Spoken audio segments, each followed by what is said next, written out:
Le 23 avril 1945, l'armée rouge entre dans Berlin. Et le 8 mai, l'armée allemande capitule.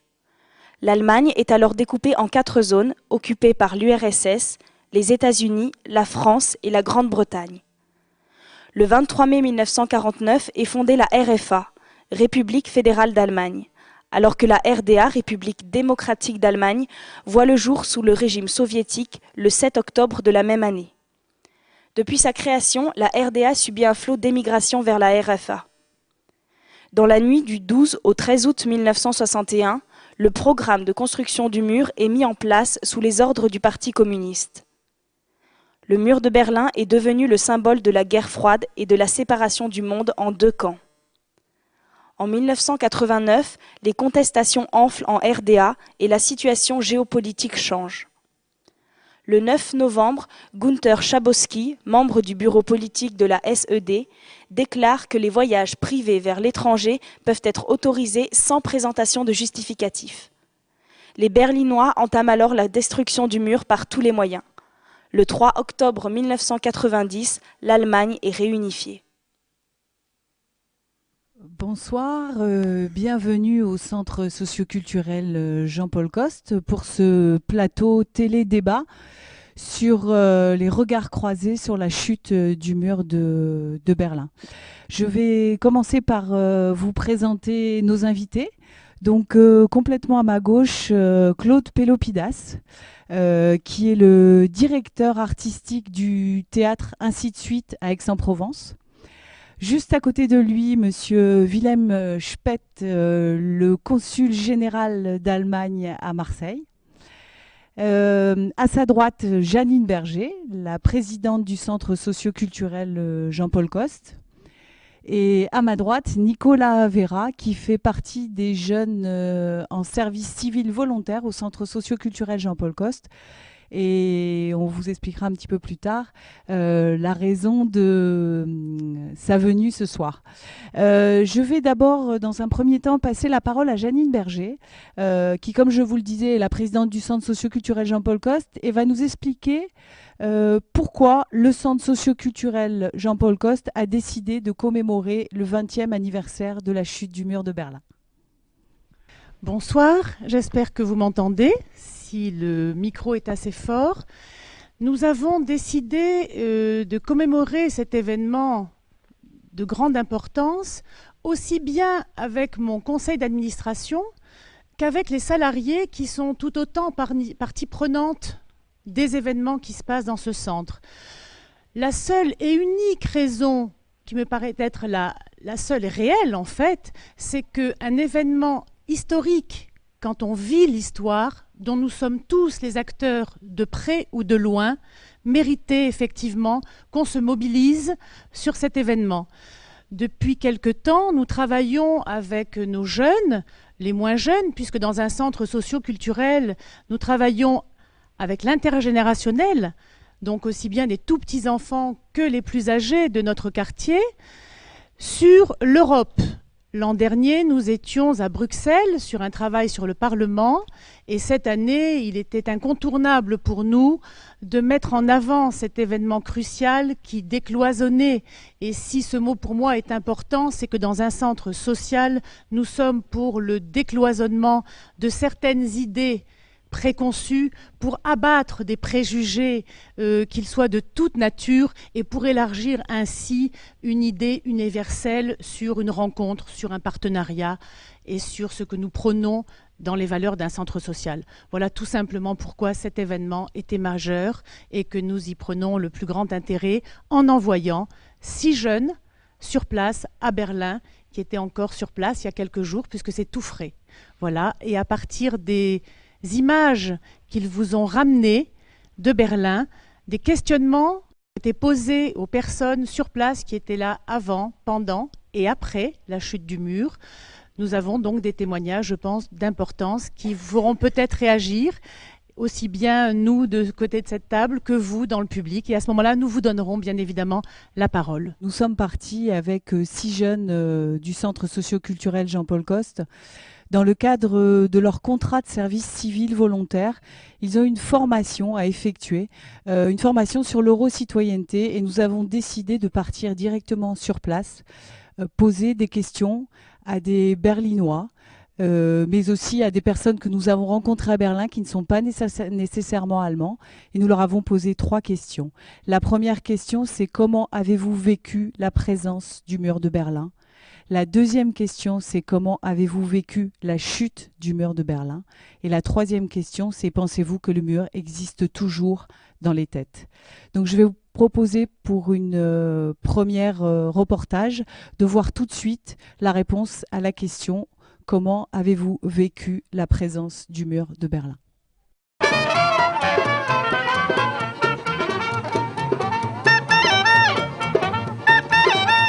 Comment avez-vous vécu la présence du mur? How did you experience the presence of the wall? I was 10 years old when it was built, and I saw it in the Danish TV when they began building it, and my parents told me about it. J'avais 6 ans quand le mur a été construit, je l'ai vu à la télévision danoise et mes parents m'en ont parlé un petit peu, m'ont expliqué ce qui se passait. And I didn't quite understand what it was about, but I understood that it was quite serious. J'ai pas tout compris ce qui se passait, mais j'ai en tout cas compris que c'était quelque chose de sérieux et d'un petit peu grave. Die Mauer war für mich, ich bin als Kind hier in Berlin geboren worden. Die Mauer war für mich eine Störung für die ganze Kultur. Also mich hat immer sehr gestört, dass wir unsere Kulturen, also dass eine Kultur in 2 verschiedene gespalten worden ist. Und alors je suis née à Berlin et moi en fait ça m'a gêné que nos 2 cultures soient divisées. Ich bin als junge Frau nach Berlin gekommen, da stand die Mauer noch, nach Westberlin. Und ich habe mich in der Mauer ganz wohl gefühlt, vor allen Dingen wenn man an die Mauer herangekommen ist, da waren die Straßen zu Ende, da war kein Autoverkehr, es war in Kreuzberg, es war alles sehr nett und gemütlich. Je suis arrivée en tant que jeune femme à Berlin-Ouest, lorsqu'il y avait encore la présence du mur à Berlin, et je m'y suis sentie très bien. Et même quand on était à proximité du mur, finalement c'était très calme, il n'y avait pas trop de bruit, pas trop de voitures, et donc je me suis sentie très bien. Ich bin ja in Berlin geboren und für mich war die Mauer Teil von Berlin, ganz normal. Also. Je suis née à Berlin et pour moi le mur c'était quelque chose de normal, ça appartenait à Berlin. Ich habe sogar als Kind immer gedacht, jede Stadt hat eine Mauer außenrum. Und es war erst später für mich sehr besonders zu sehen, dass man in anderen Städten einfach wegfahren kann und nicht an der Grenze stehen muss, weil das so normal für uns war hier in Berlin. J'ai même pensé qu'en fait des murs il y en avait dans toutes les villes, enfin autour des villes, et du coup j'étais étonnée. J'étais étonnée que dans les autres villes on pouvait circuler tout à fait normalement sans qu'il y ait de murs. Und die Westberliner durften am Anfang nicht in den Ostsektor bzw. in die DDR. Und als meine Großeltern gestorben waren, durften wir nicht zur Beerdigung. Das vergesse ich der DDR nie. Alors au départ, en fait, enfin même après, les Allemands de l'Ouest ne pouvaient pas aller en RDA. Et lors de l'enterrement de mon grand-père, Ihr Opa ist gestorben oder wie? Ja, genau. Lors de l'enterrement de mes grands-parents, je n'ai pas pu me rendre à cet enterrement puisqu'il était de l'autre côté. Et ça, je n'oublierai jamais, je ne le pardonnerai jamais à la RDA. Die Leute waren sowohl im Westen als auch im Osten sehr verzweifelt, als die Mauer gebaut worden ist. Les gens étaient désespérés que le mur a été construit, que ce soit dans l'Allemagne de l'Ouest ou dans l'Allemagne de l'Est. Und wie Sie ja bereits auch in Ihren Medien erfahren haben, sind viele bei der Flucht erschossen worden, die also von Ost nach West gegangen sind. Und es war eine furchtbare Zeit. Comme vous avez pu le voir dans les médias, il y a beaucoup de gens qui étaient à l'Est et qui ont voulu fuir vers l'Ouest et qui ont été tués. Et ça, c'était vraiment une période terrible. De retour sur le plateau, je voulais tout d'abord vous présenter nos excuses pour la traduction qui est peut-être approximative, mais il faut savoir que nous avons eu un rythme très très soutenu lors de ces interviews sur Berlin, puisque nous sommes partis 3 jours et qu'il a fallu réaliser énormément d'interviews, que les personnes ne s'expriment pas forcément dans leur langue maternelle, et nous non plus. Donc du coup, nous ne sommes pas des professionnels de la traduction, et si vous voyez des traductions un petit peu approximatives, je vous remercie de bien vouloir nous excuser. Voilà, donc je vous propose maintenant, après ces témoignages, peut-être d'avoir sur cette même question la réaction de nos invités. Alors Monsieur le Consul, on va peut-être commencer par vous. Si vous pouvez répondre peut-être de par vos fonctions et de par, si vous le souhaitez, ce que vous avez vécu personnellement à la question « Comment avez-vous vécu la présence du mur de Berlin ?»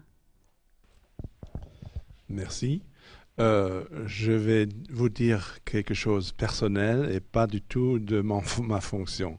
Tout d'abord, les traductions sont parfaites parce qu'on comprend très bien ce que veulent dire les gens. Ça, c'est important. Deuxième point, je voudrais féliciter tous ceux qui ont eu l'idée d'envoyer les 6 jeunes à Berlin parce que, à mon avis, c'est beaucoup plus important de faire cette expérience personnellement, de se rendre dans un pays, n'importe quelle question, dans ce cas-là, c'était la chute du mur, mais à mon avis, il est important de se rendre dans un pays, d'avoir un contact avec les gens de ce pays et d'apprendre, même en 2-3 jours, beaucoup de choses qui ne sont pas dans les livres. Donc, mes félicitations à vous tous d'avoir organisé ce séjour. Alors, pour ma propre expérience, j'étais à Berlin à l'âge de 22 ans. J'ai eu le premier contact avec le mur. J'étais là, directement devant le mur. Je suis monté un escabeau en bois, un petit escabeau, hein, pour regarder un peu l'autre côté du mur.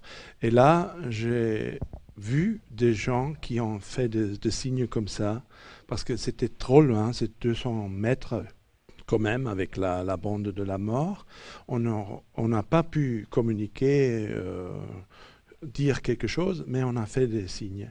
Et à côté de moi, il y avait quelqu'un apparemment qui a fait partie de cette famille qui n'avait aucun moyen de communiquer, uniquement de faire comme ça, parce qu'il n'y avait ni téléphone, même les lettres étaient souvent interceptées, etc.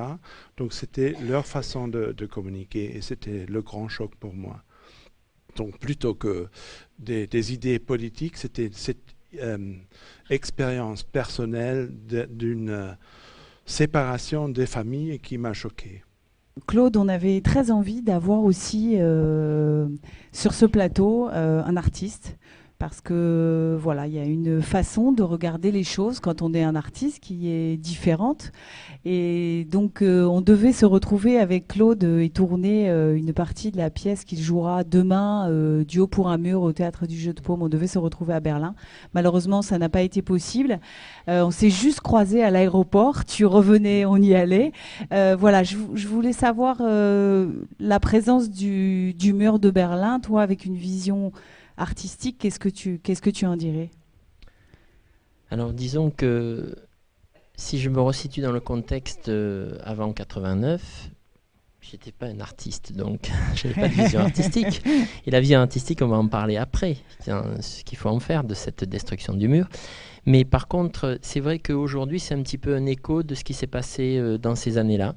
Parce que moi, je suis né en 65, donc après, mais c'est vrai que l'Europe a été vraiment marquée par le mur. Et au-delà du mur, quand il y a un mur, en fait, il faut voir aussi ce qui se passe derrière. Et il n'y a pas un mur comme ça, s'il n'y avait qu'un mur comme ça encore. Mais c'est un mur qui s'accompagne de mesures incroyables, voilà, bon, tout ce qu'on sait sur le manque de liberté. Et c'est vrai que cet après-midi, je discutais en fait avec des étudiants américains, et ce qui est normal d'ailleurs, mais eux, ils n'ont presque jamais entendu parler du mur, et on peut les comprendre. Enfin, à la limite, voilà, ça se comprend. C'est un autre monde, c'est ailleurs. Et voilà, l'Europe, quand même, avant 89, c'était une autre ambiance.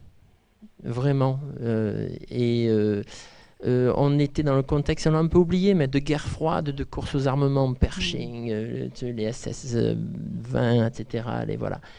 Et il y avait vraiment une tension, et même dans les années 80, on parle souvent de Gorbatchev, tout ça, 85, mais dans les années 80, je pense que tous les gens qui étaient nés s'en souviennent, c'était encore très tendu et il y avait encore beaucoup de fantasmes sur tout ce qui se passait derrière et à l'est. Voilà. Alors moi, quand même, je fais partie des gens qui ont été un petit peu marqués par, indirectement, hein, j'ai pas d'expérience personnelle ni rien, mais par rapport à la guerre froide. Et je crois qu'aujourd'hui, en fait, ce qu'on a commencé, ce projet de faire le tour du monde des murs, quelque part, c'est un écho de ce qui s'est passé. Moi aussi, j'ai les images, mais en photo ou à la télévision, quand on en parlait à l'école primaire, on en parlait. Voilà, vraiment, c'est de ces gens qui agitent des mouchoirs, des tissus blancs. Et c'est vrai que ce qui m'a le plus marqué, c'est les séparations des familles. Ça, c'est. Oui.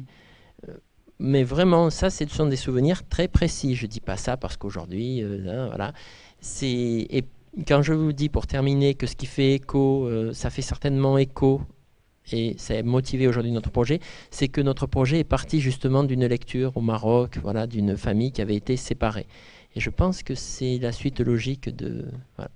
Donc je l'ai peut-être mieux vécu qu'un Berlinois et qu'un Allemand en général, parce que... mais moins bien vécu qu'un Américain, quoi, en gros. Voilà, pas tous, certainement. Merci Claude pour ta vision des choses. Je vais poser maintenant la même question à Janine Berger.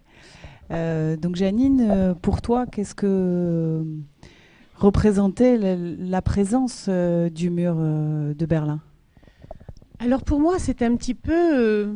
c'était un catalogue de la vie qui était pour moi une évidence. Il y avait le Biafra, il y avait la famine au tiers-monde, et il y avait le mur de Berlin, qui était pour moi aussi terrible, aussi injustifié, aussi misérable que ça. Mais c'était un état de fait. J'ai vécu toute ma jeunesse et jeune fille à l'étranger, puisque j'ai vécu au Maroc. Donc effectivement, on est éloigné de certaines visions européennes. Mais donc en arrivant en France, toute jeune fille, pour faire mes études, c'était comme ça. Il y avait un mur à Berlin, c'était odieux, c'était une misère terrestre, comme tant d'autres. Et pour moi, c'était ni plus ni moins qu'une injustice terrible. Voilà, j'ai pas effectivement d'autres choses à dire là-dessus, mais c'était posé, c'était incontournable, c'était comme ça, il fallait que ça change, comme toute misère doit un jour changer. Et voilà, c'était tout juste ça. Merci Janine. Alors Nicolas, qui est parti à Berlin. Alors Nicolas, je vais peut-être pas te demander comment tu as vécu la présence du mur de Berlin, parce que je crois que tu étais pas très âgé. Voilà, donc je vais plutôt te demander à travers l'expérience que tu as eue à Berlin et à travers les témoignages qu'on a recueillis, comment tu t'imagines la présence de ce mur ? Ben déjà, moi, je n'étais pas né quand le mur était encore présent. Par rapport aux témoignages qu'on a eu directement à Berlin par les interviews, je me suis fait une mauvaise opinion de ce mur. Pour moi, c'était comme une forteresse en fait, qui entourait le côté, voilà, comme une forteresse et où on ne pouvait pas s'échapper en fait. Et par rapport aussi au musée du mur, j'ai vu toutes les tentatives de fuite pour passer de l'autre côté du mur. Ça m'a fait vraiment mal. Voir tous ces gens qui sont morts, qui ont essayé de passer pour revoir leur famille qui était de l'autre côté. Tous ces gens qui ne voulaient pas être commandés, on va dire. Qui ne voulaient pas être... je sais pas, je trouve pas le mot. Voilà, c'est... Moi, j'aurais pas voulu vivre à leur place, quoi. D'accord. Donc effectivement, Nicolas n'a pas vécu la présence du mur de Berlin, mais pour vous montrer, effectivement, j'irai dans le même sens que Monsieur le Consul. Effectivement, je pense que d'aller en Allemagne, de visiter le musée du mur, d'aller sur plein de lieux, de toucher le mur, etc., permet donc effectivement à des jeunes de revivre un peu une période de l'histoire qu'ils n'ont pas vécue, puisque effectivement Nicolas n'était pas né lorsqu'effectivement le mur était encore présent. Donc je ne sais pas s'il y a des personnes dans la salle qui veulent réagir déjà à cette première partie du plateau, qui ont des témoignages à apporter sur la présence du mur. Monsieur, voilà, Aurélie, est-ce qu'on peut donner un micro? Merci. Merci. Meine Herren, meine Damen, guten Abend, willkommen in Südfrankreich. Monsieur, Madame, bonjour. Didier, j'ai eu la chance en 1989 d'être en Allemagne. Avant, pendant et en 90, après la chute du communisme en Allemagne de l'Est. En juin 18 1989, j'étais avec un ami.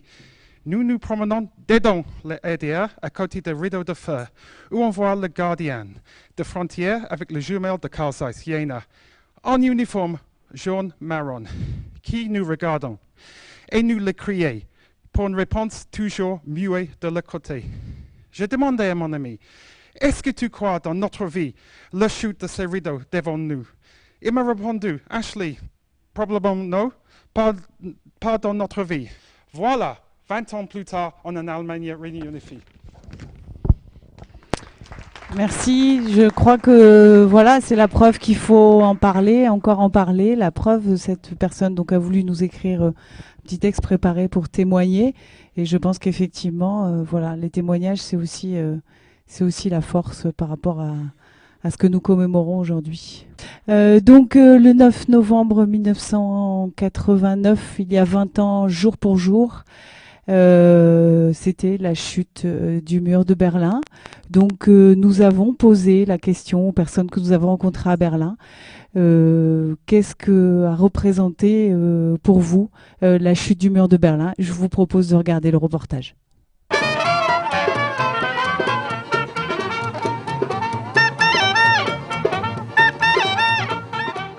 Comment avez-vous vécu la chute du mur? Là, c'est la première fois où j'ai entendu parler du mur de Berlin. C'est quand le mur est tombé.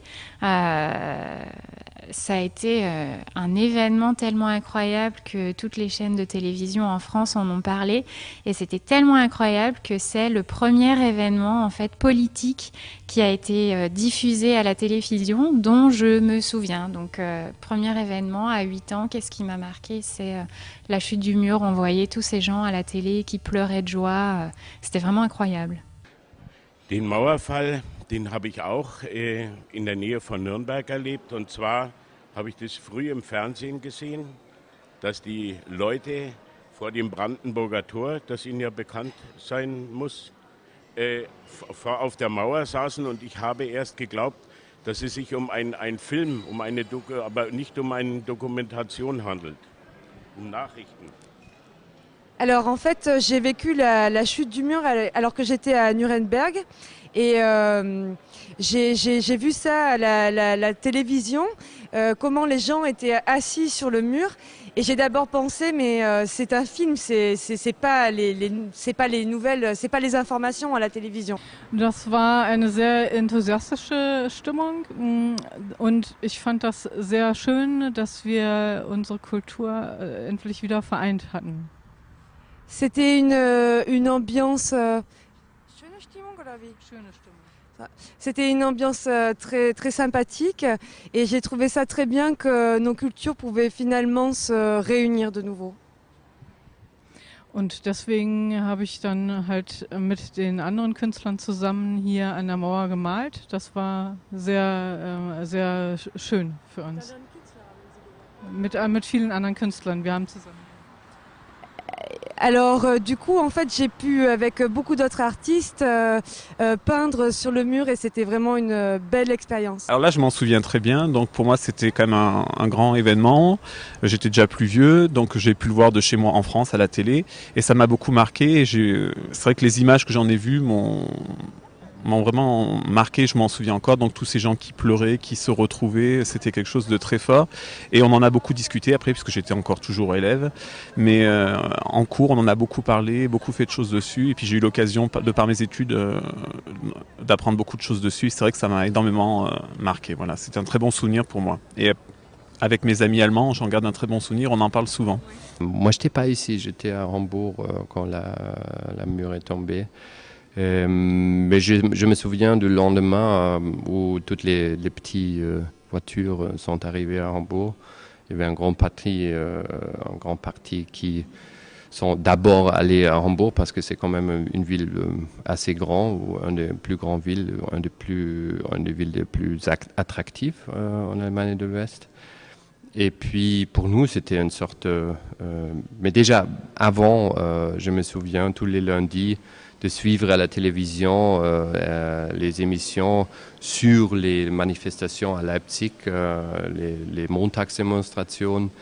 Et pour nous, c'était une sorte d'espoir, même si moi, je faisais partie à l'époque d'un parti très, très gauchiste, très du gauche, d'un parti socialiste, mais avec un regard sur le monde, disant que le RDA, c'est pas du tout un État socialiste, c'est plutôt quelque chose, une dictature stalinienne. I could move, I could travel. This was the same time as in Russia. Je pouvais bouger, je pouvais voyager. C'était à la même période qu'en Russie. Anyway, it brings more variant in human life as much as here, also in the country where I came from. Cela apporte plus de variantes, de possibilités dans la vie humaine, autant ici que dans le pays d'où je viens. Quand la chute des murs, j'avais 10 ou 11 ans. Et je me rappelle seulement que mes parents, ils étaient très excités. Ils ont dit, oh, tu dois regarder dans la télé, il y a quelque chose d'extraordinaire. Et là, j'ai vu les images des gens qui sont allés sur les murs et qui ont fêté là. Voilà, donc nous sommes de retour sur le plateau, regard croisé sur la chute du mur de Berlin. Je vous demande de bien vouloir accueillir Madame Reine Merger, qui est donc élue déléguée aux affaires européennes sur la ville d'Aix-en-Provence. Merci d'être parmi nous. Je tiens à présenter mes excuses pour le retour. Non, ce que je disais, c'est que je représentais donc Maryse et que c'était un plaisir pour moi d'être là parmi vous. Et j'ai une petite expérience de Berlin que je pourrais relater. Alors, j'avais des amis qui habitaient Nancy, qui se sont précipités, qui ont pris un avion pour aller à Berlin. Et ils nous avaient téléphoné et ils nous ont dit on vous ramènera si on peut un morceau du mur. Donc, j'ai un petit fragment du mur de Berlin chez moi. Je l'ai découpé en 2 ou 3 morceaux. On en a donné à d'autres qui en voulaient. Mais en 2000... lors de l'exposition universelle d'Hanovre, j'ai eu l'occasion d'aller visiter cette exposition et en même temps, on a poursuivi jusqu'à Berlin. Alors, je peux dire que cette ville était en reconstruction, qu'elle était magnifique, qu'il y avait des immeubles. Moi, ça m'a frappé de voir les bâtiments anciens et de voir comment se reconstruisait cette ville, qui était vraiment superbe. Hein. On aurait dit un quartier américain avec ses grandes tours et tout, ses centres commerciaux. J'ai été emballée par les nouveaux quartiers de Berlin. Voilà. D'accord. Est-ce que vous pouvez, alors Madame Berger, peut-être vous nous donner votre expérience, votre sentiment, votre vision sur la chute du mur, le moment de la chute du mur de Berlin pour vous? Alors ça le moment représente de quoi? la chute du mur, donc ça remonte à 20 ans, je m'en rappelle très bien, j'avais suivi ça à la radio, à la télévision évidemment, et ce qui m'avait frappé aussi, c'était ce que les commentateurs disaient, de la précipitation des Allemands qui allaient vite consulter un ophtalmo, un dentiste, etc. Ouais, qui voulaient avoir des rendez-vous chez les spécialistes parce que peut-être que ça manquait sûrement dans leur pays. Et puis il y a aussi le fait que, alors ça je m'en rappelle encore, je l'ai entendu aujourd'hui à la radio, les Allemands de l'Est ne connaissaient pas la banane ou les oranges. Hein. Et ils se sont précipités dans les magasins pour acheter des bananes et des oranges. Alors ça, je ne sais pas si c'est vrai, mais ils en avaient très peu. Hein, voilà. Hein. Alors que nous, c'est une denrée ordinaire que l'on trouve toute l'année, 365 jours par an. Ça m'avait vraiment surpris. Alors je vois qu'il y a M. Lanfray qui réagit et qui n'est peut-être pas très content par ce que je dis, je ne sais pas, mais... On va peut-être continuer en posant la question, toujours cette même question donc, à nos invités. Monsieur le Consul, pour vous, la chute du mur de Berlin, ça représente quoi? L'expérience était d'abord pour moi aussi. J'ai travaillé à Bonn, donc l'ancienne capitale de l'Allemagne, et j'ai regardé à la télé, bien sûr, la chute du mur. Et c'était la Shoah, l'excitement, etc. Mais en même temps, comme je suis diplomate, il y avait une certaine peur de ce que va se passer avec l'Union soviétique, etc. Est-ce que l'Union soviétique va mettre en marche les 300 000 soldats soviétiques en RDA? Et est-ce que ça va être une guerre encore, hein? Donc ça, ce n'était pas du tout sûr. Hein? Et donc, j'étais assez prudent. Je ne suis pas tout de suite allé à Berlin. J'ai attendu quelques mois et après, je suis allé en Allemagne de l'Est. Voilà, c'est pour ça que cette émission est intéressante, c'est qu'en fait, il y a autant de regards que aussi de positions. Voilà, et selon si on est habitant d'Allemagne, de RDA, de RFA, si on est diplomate, voilà, enfin, les positions sont et les regards sont différents. Claude, peut-être aussi, la chute du mur de Berlin, comment tu l'as vécu? Alors, disons que j'étais étudiant. Ça fait partie des grands regrets de ma vie de ne pas être parti. Parce qu'en fait, j'avais peut-être pas l'argent, mais bon, on trouve toujours. Et vraiment, je suis très sincère, ça fait vraiment partie des... Je connais des personnes qui étaient parties. J'étais avec des étudiants Erasmus, les premiers d'ailleurs. Enfin, ça existait depuis 3 ans, mais des Allemands qui n'imaginaient pas 1 an avant, 2 ans avant, que vraiment l'Allemagne, ils discutaient, parce que la réunification, on en parlait déjà avant, mais pour eux c'était vraiment impossible et ça allait prendre du temps. Alors, je dis tout ça parce que, en fait, ce qui est important, c'est la surprise. Et moi, ce qui m'intéresse au niveau théâtre, c'est le côté humain, c'est les petites histoires, c'est tout ça, hein, autant les séparations de famille, autant les retrouvailles.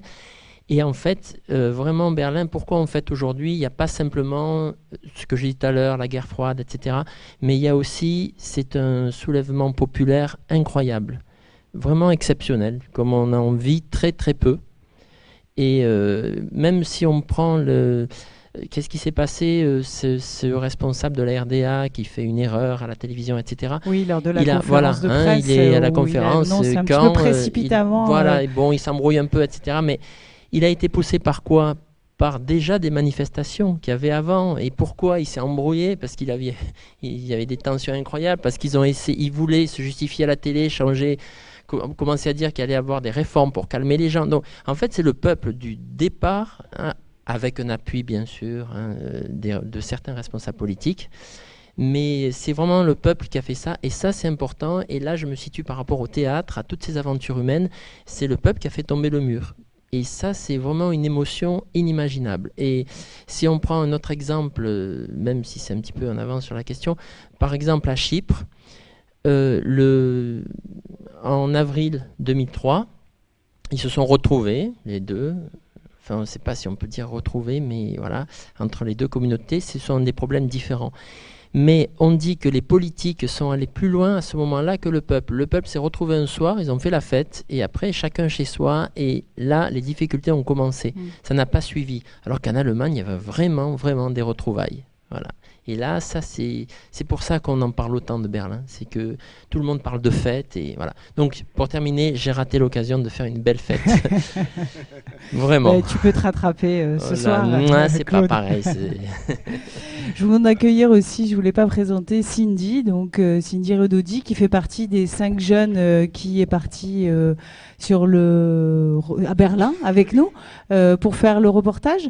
Donc Cindy, je crois que tu n'étais pas très vieille non plus quand le mur est tombé. Alors toujours par rapport à ce que tu as ressenti à travers les interviews, à travers ce voyage à Berlin, est-ce que tu peux nous dire ton sentiment par rapport à la chute du mur de Berlin? Ben, moi, c'est vrai, j'avais 3 ans, donc quand le mur est tombé. Donc c'est vrai, à l'époque, ça m'avait pas marqué finalement. Et après, j'ai étudié l'événement à l'école. Mais c'est vrai, quand on est sur le terrain, qu'on a le témoignage des gens, les interviews, on se rend compte finalement du bouleversement qu'a été cet événement, à quel point ça a pu marquer les gens par rapport à l'histoire qu'ils ont eue avant, et à quel point ça marque leur unification finalement de 2 peuples qui avaient été séparés, les retrouvailles de famille, comme vous disiez tout à l'heure. Et c'est vrai, en fait, finalement, quand on lit dans les livres, ça n'a rien à voir par rapport à quand on est sur le terrain et qu'on voit ça de ses propres yeux. Pour moi, c'était vraiment un bouleversement, un chamboulement. Enfin, je ne m'étais pas rendu compte de la portée de l'événement. Merci Cindy. Est-ce qu'il y a des personnes qui souhaitent réagir dans la salle, Monsieur Lanfray? Rennes, mon agitation venait simplement de l'émotion qui m'est donnée. Je ne savais pas que ce serait au centre Jean-Paul Coste que publiquement, après 20 ans, je pourrais faire ma première déclaration, puisque moi j'étais à Berlin le 9 novembre. Et j'y étais depuis le 3 novembre au soir. Et à l'époque, j'étais le chargé de mission pour l'Europe centrale et orientale du ministre de la Culture, qui s'appelait Jacques Lang. Et l'ensemble de l'intelligentsia européenne était tout à Blois, où le ministre nous avait demandé d'organiser, j'étais l'un de ses collaborateurs, les premières rencontres Est-Ouest de la culture. Et donc, le 3 novembre au soir, à Blois, j'ai tous mes amis qui sont venus me voir en me disant « Mais tu sais Jean-Pierre, nous, à toi qui te connaissons bien, puisque tu as passé 10 ans de l'autre côté du mur pendant ton travail, en Yougoslavie, en Pologne et ailleurs, c'est pas ici qu'il faut être ce soir, c'est pas à Blois. Bien sûr, 89 en France, on commémorait, vous le savez, le bicentenaire de la Révolution. Non, ils m'ont dit, c'est en Allemagne de l'Est qu'il faut être. Et quand on fait ce métier, on a un peu d'intuition. J'ai demandé l'autorisation à mon ministre de partir immédiatement pour Berlin, Berlin-Est. Et je vous ai amené le collector, parce que celui-là, c'en est un vrai, de la raison pour laquelle, officiellement, j'y suis allé. Et ça va vous surprendre, et vous verrez que c'était la raison pour laquelle Rennes, tout à l'heure, je m'agitais un peu, c'est que 20 ans après, on entend des tas de choses, et j'entends, comme vous tous, depuis des jours et des jours, toute cette histoire, propagande d'un côté et propagande de l'autre, médias et autres. Alors, ceux qui l'ont vécu, puisque tu posais la question de ceux qui l'ont vécu, ben moi je l'ai vécu, de mes yeux, de mon corps, j'en suis encore ému bien sûr, et ça ne peut pas être le lieu ce soir, parce que sinon on en aurait vraiment pour la soirée, que je vous donne la série des détails qui vont avec.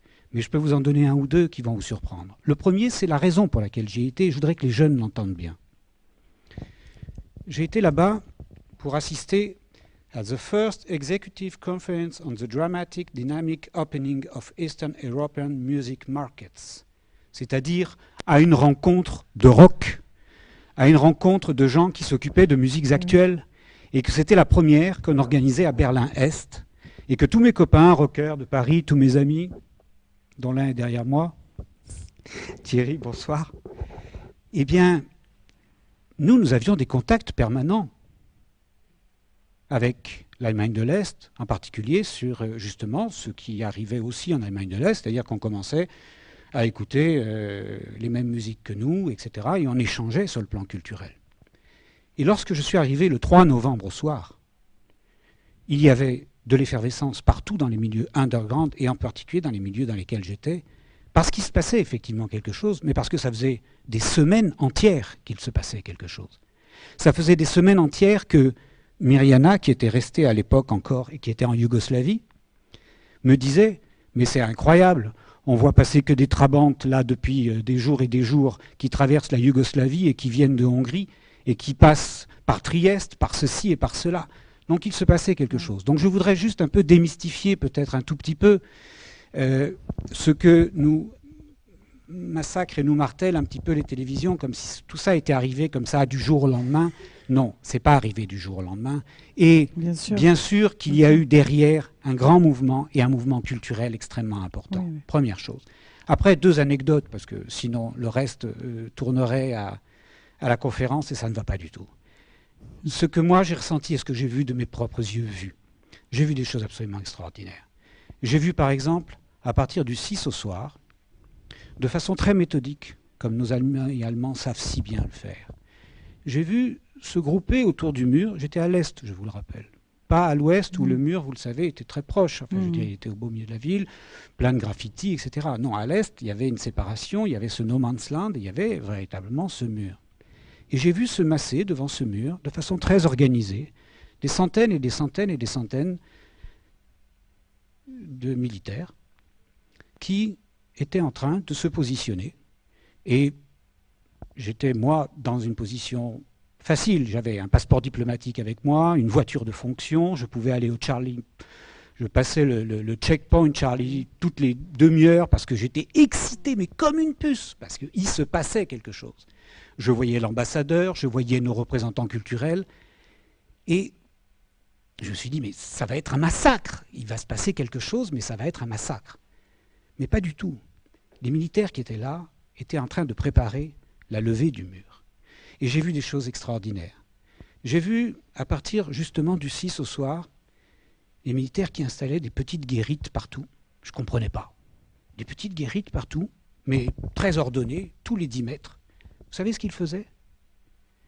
Ils étaient en train de monter des toilettes publiques. Parce qu'ils étaient en train de préparer, parce qu'ils savaient qu'à partir du moment où ils allaient ouvrir, il y avait des dizaines et des dizaines de milliers de personnes qui seraient précipitées, mais ils l'auraient fait, excusez-moi, monsieur le consul, à l'allemande, c'est-à-dire de façon ordonnée. Et j'ai été, mais excusez-moi de l'expression, j'étais sur le cul pendant ces 2 jours. Le 9, toujours bien placé. À l'époque, mon ami Dominique Payars, qui dirigeait le centre culturel de Berlin, Unter den Linden, avait un appartement très haut placé, j'étais chez lui.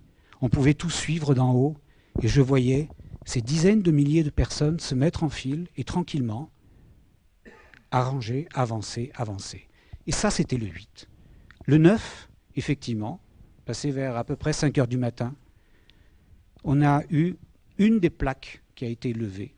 Je ne me souviens plus exactement, parce qu'ils en ont levé 3 ou 4 de ces immenses plaques avec des grues qui sont arrivées, qui ont levé les plaques et qui ont ouvert la partie qui allait vers le no man's land.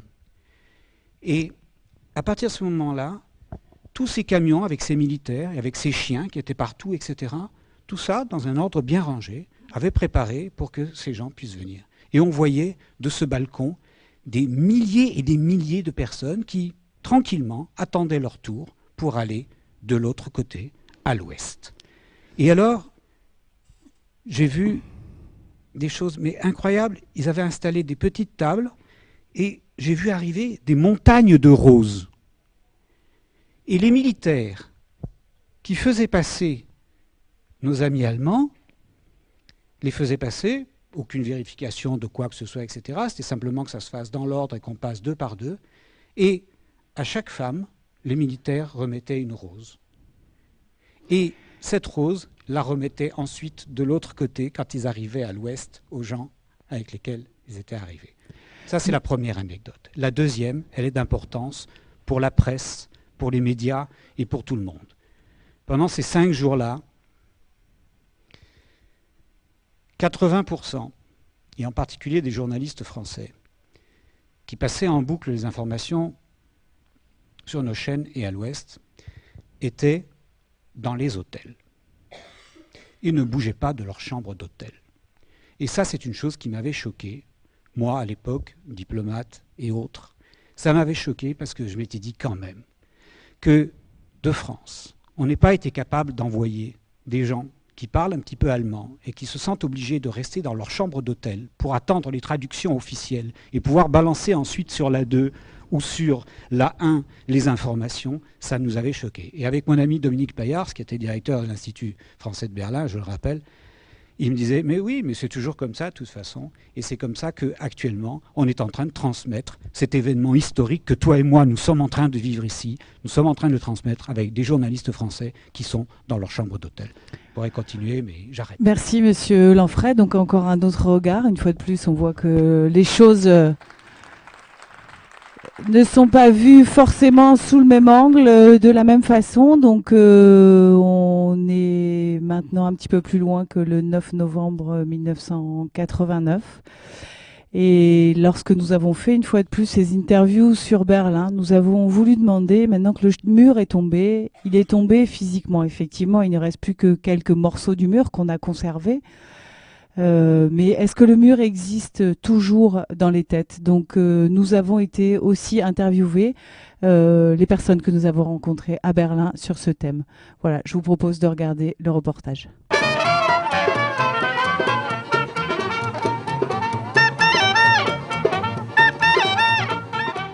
Est-ce que vous pensez qu'il y a encore un mur dans la tête des gens? Beaucoup, je crois. C'est devenu encore pire, je dirais, parce que après la chute du mur, il y avait des idées de trouver un troisième chemin. Il y avait des idées de aussi prendre les choses bonnes de l'RDA et améliorer le RFA. Mais du coup, après les premiers mois, on ne parlait plus de ça. Et on a vu une sorte d'impérialisme de l'Allemagne de l'Ouest à l'Allemagne de l'Est, et ça a choqué une grande partie des gens de Berlin-Est et de l'autre part. Et aussi le fait qu'ils croyaient tous qu'après un certain temps, après 2, 3, 4 ans, ils vont avoir la même qualité de vie, l'argent et le matérialisme de l'Ouest copié en Allemagne de l'Est. Mais ça ne fonctionnait pas du tout. Et je dirais que après, c'était peut-être comme une affaire d'amour. Au premier moment, on est bien amoureux, mais après un certain temps, on réalise qu'il y a aussi des grands problèmes et que ce n'est pas l'amour fou du début.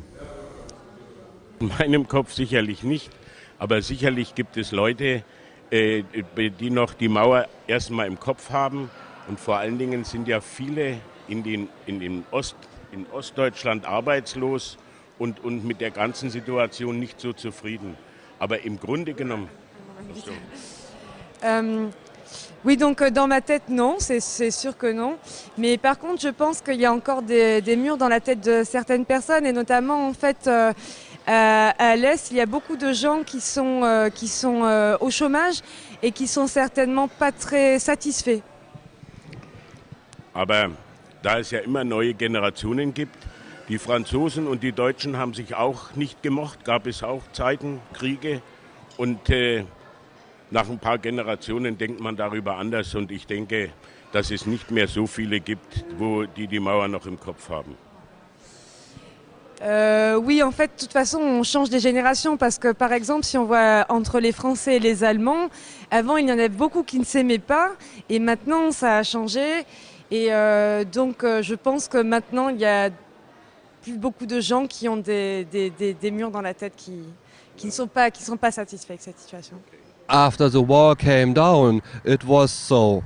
I was on a school with different people from West Berlin and people from East Berlin, and it was so fascinated to see the wall in the head with the people from West Berlin and from East Berlin.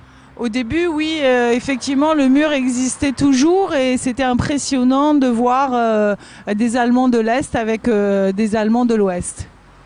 but now it's not so much wall in the head. It's not so much. It's pure meno.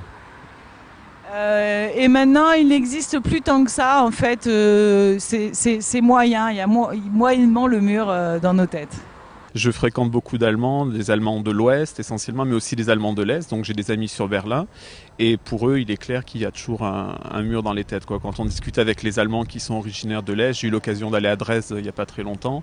Pour eux, il y a vraiment une coupure. Il y a vraiment très clairement ce qu'ils appellent donc les Wessis et les Ossis. Et je pense que la réunification, politique est plus ou moins faite, mais encore au niveau national, la réunification n'est pas encore tout à fait faite. Il y a vraiment des préjugés des deux côtés. Les Allemands de l'Ouest ont beaucoup de préjugés vis-à-vis des Allemands de l'Est et vice-versa. Donc malheureusement, c'est pas encore fait. Mais bon, ça va peut-être venir avec le temps. Well, we don't live in a free world, so the walls exist. That's all I can say. Bien sûr, nous vivons dans un monde où il reste des murs et donc les murs existent encore dans la tête des gens. Find out what real freedom is real freedom's a hard thing to find, but it exists. And if you're not happy with your life, then drop out and make a life. La vraie liberté est dure à trouver, mais elle existe. Et si vous n'êtes pas heureux avec votre vie, laissez-la tomber et cherchez-en une autre. Donc je crois qu'on peut féliciter Bulle. C'est la dernière jeune que vous avez vue là sur l'interview. Elle a 16 ans et demi, voilà, et elle était avec nous donc à Berlin, et je suis impressionnée par sa capacité à faire des traductions aussi claires et limpides, voilà. Donc nous sommes de retour sur le plateau. Donc après ces témoignages, et effectivement, on voit que c'est pas si simple que ça. C'est évident, le mur est tombé, donc c'est formidable, c'est un grand moment de joie. On sait que depuis la chute du mur de Berlin, il y a plus de murs dans le monde qu'il n'y en avait avant la chute du mur de Berlin. Donc évidemment, rien n'est fini. Mais pour revenir peut-être au contexte allemand, je vais peut-être demander à Monsieur le Consul de témoigner. Le mur est tombé, ça fait 20 ans. C'était une formidable fête, on l'a vu, mais maintenant, comment ça se passe en Allemagne? Parce qu'évidemment, il n'y a plus d'Allemands de l'Est, il n'y a plus d'Allemands de l'Ouest, mais finalement, est-ce qu'il n'y en a pas quand même toujours un petit peu? Alors, moi, je n'aime pas du tout cette image d'un mur dans les têtes. Pourquoi? Mon expérience personnelle en France, je constate qu'il y a beaucoup de Français qui savent presque rien sur l'Allemagne. Il y a beaucoup d'Allemands qui savent presque rien sur la France. Il n'y avait jamais un mur. Il y avait le Rhin, le fleuve. On a construit des ponts sur le fleuve et on a eu 60 ans de faire connaissance. On a envoyé 7 millions de jeunes en France et en Allemagne par l'OFAGE. Et même avec ça, il reste encore des méconnaissances, disons. Et c'est la même chose pour l'Allemagne de l'Est et de l'Est, parce que nous avons eu maintenant 20 ans pour faire la connaissance, mais 20 ans, ce n'est presque rien. Il faut encore de temps. Oui? Donc, à mon avis, il faut arrêter de parler des murs dans la tête. Il faut faire un effort pour faire la connaissance de l'autre. Donc, c'est entre les Allemands, mais aussi dans tous les autres cas où il y a le mur, un mur, n'est-ce pas? Donc, je n'aime pas cette expression. Et deuxième point, on a fait un sondage récemment, la semaine dernière, entre les jeunes de 14 à 20 ans.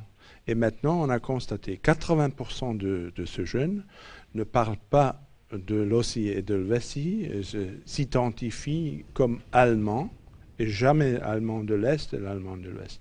Ça me donne quand même un peu d'espoir pour l'avenir. D'accord.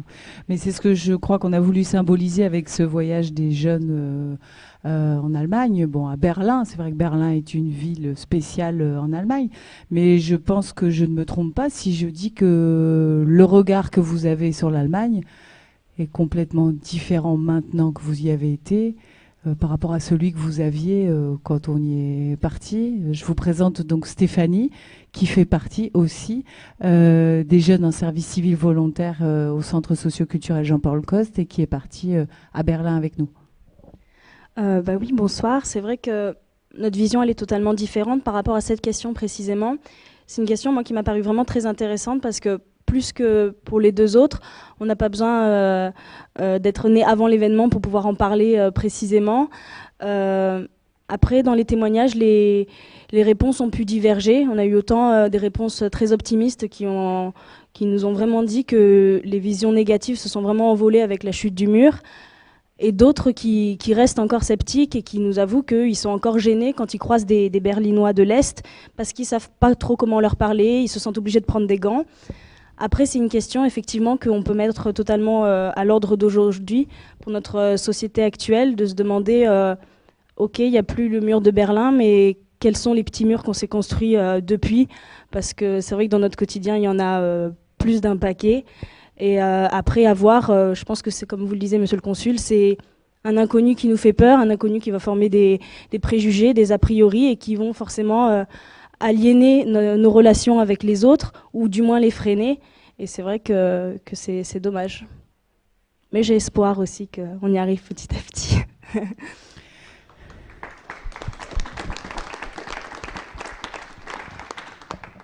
Madame Berger, vous qui avez la délégation des affaires européennes sur la ville d'Aix-en-Provence, quand on parle de murs dans les têtes et sur le sujet dont nous traitons ce soir, qu'est-ce que ça évoque pour vous? Moi, je n'ai pas le mur dans la tête, hein, bien que je vous ai dit, j'y suis allée il y a une dizaine d'années, j'ai vu cela. Bon, pour moi, c'est l'Allemagne et je crois qu'il faut que l'on se mette ça dans la tête. Hein. Je crois même que la chancelière est originaire d'Allemagne de l'Est. Donc pour moi, elle est allemande, voilà tout.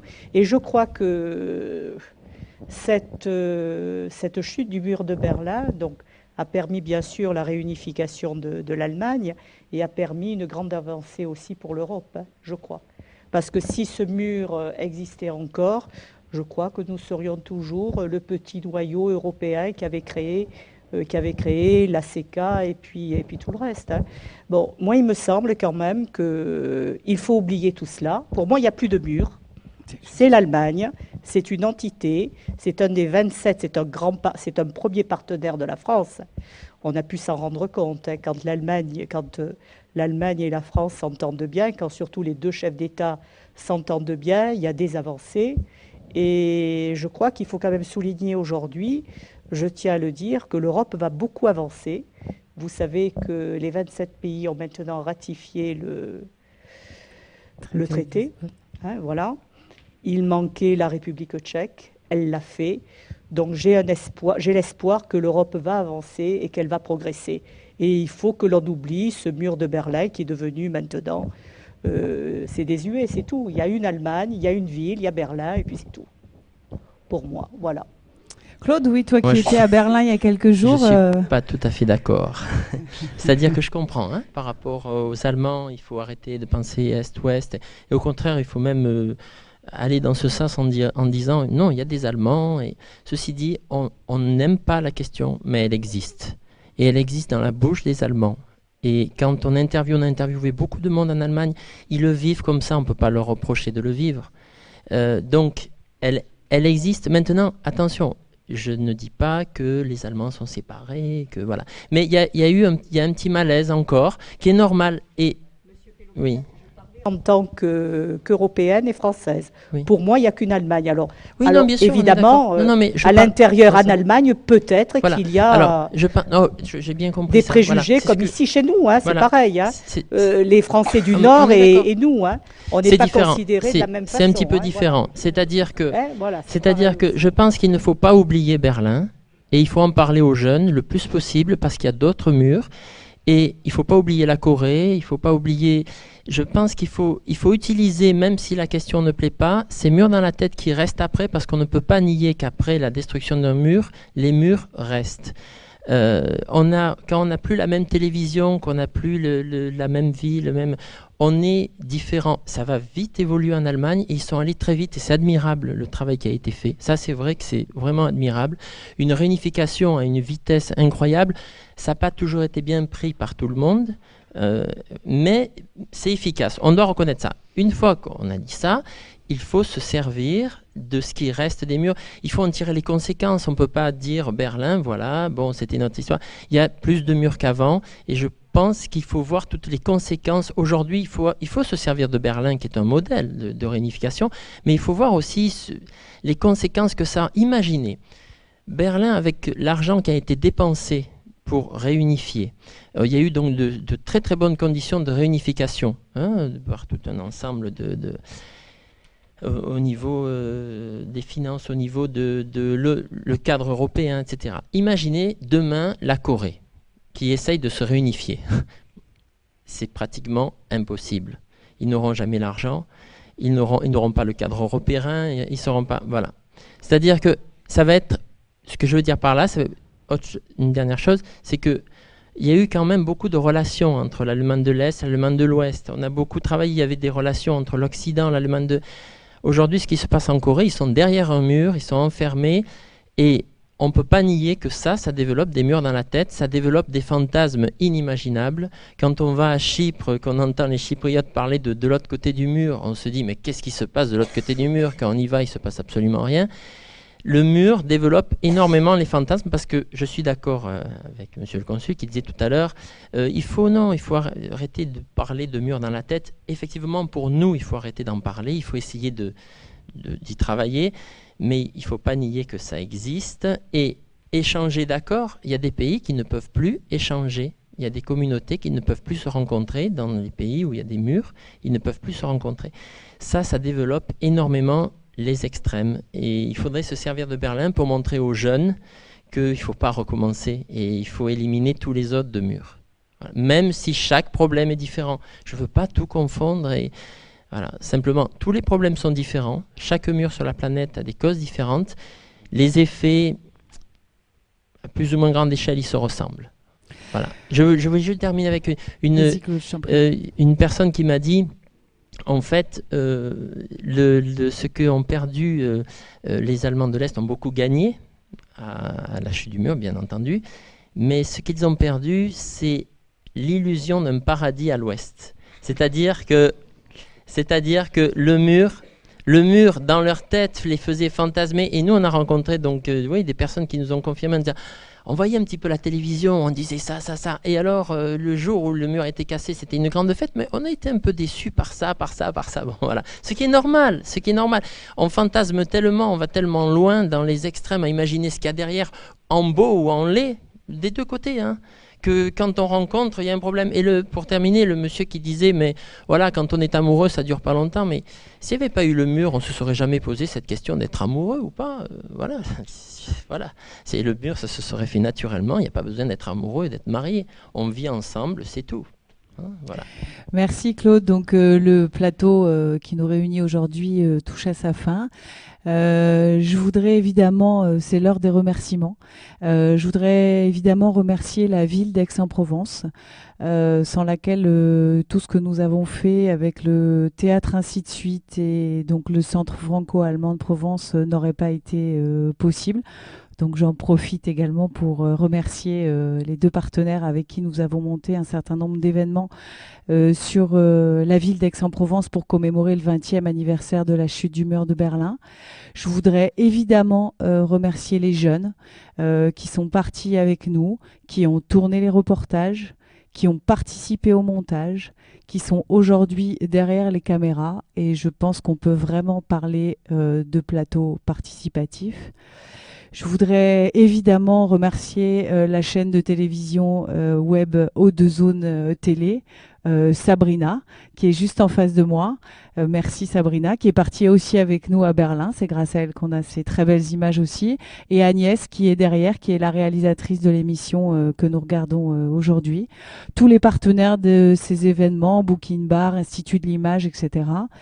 Et puis, je remercierai enfin le conseil d'administration du Centre socioculturel Jean-Paul Coste qui nous a permis de vivre ce moment ensemble et de mettre en place sur la ville d'Aix-en-Provence tous les événements qui nous permettent de commémorer encore une fois aujourd'hui le 20e anniversaire de la chute du mur de Berlin. Merci à tous les invités, merci, au revoir et à bientôt.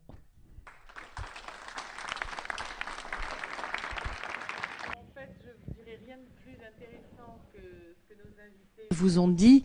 Simplement, sachez que quand on est un centre socio-culturel avec un conseil d'administration, avec des salariés, on travaille tous dans un même sens.